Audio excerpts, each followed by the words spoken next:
નમસ્તે મિત્રો, આજે હું બનાવું છું મેથી અને બટાકાનું શાક।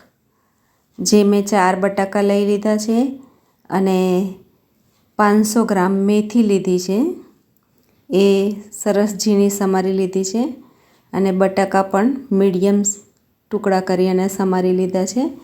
હવે કડાઈમાં મેં સરસોનું તેલ નાખ્યું છે। સરસોના તેલમાં લીલી ભાજી બહુ સરસ લાગતી હોય છે, ટેસ્ટી।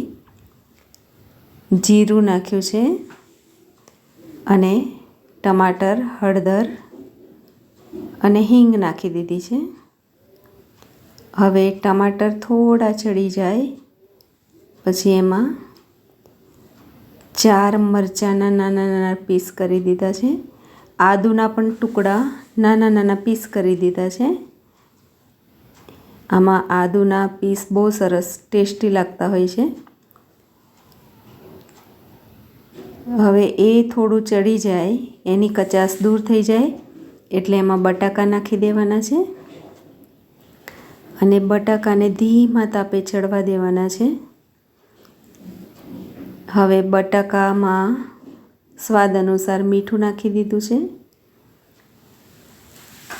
અને ઢાંકી અને 80% જેટલા ચડી જાય ત્યાં સુધી ચડાવવાના છે।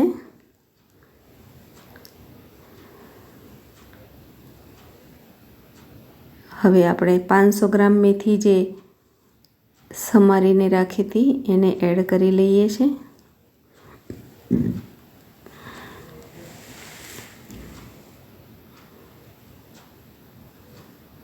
મેથી બહુ જ બધી દેખાય છે, પણ જ્યારે સોસવાઈ જશે એટલે બહુ ઓછી થઈ જશે। હવે મેથીમાંથી પાણી પણ છૂટું પડ્યું છે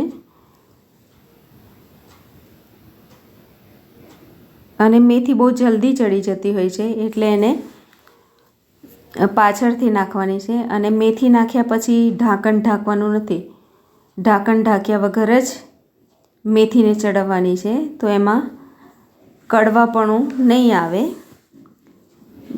બિલકુલ કડવું નહીં લાગે, સરસ ભાજી થશે।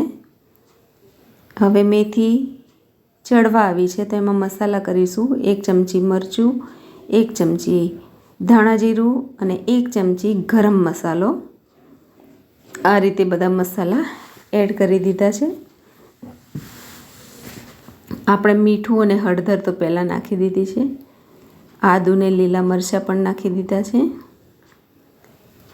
તો અત્યારે ભાજીનો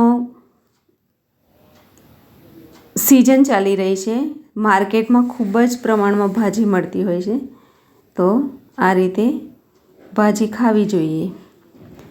તો મિત્રો, મારી ચેનલને સબસ્ક્રાઈબ કરો, લાઈક, શેર, કોમેન્ટ કરો અને તમે પણ આ રીતે આલુ મેથીની સબ્જી બનાવો। Thank you.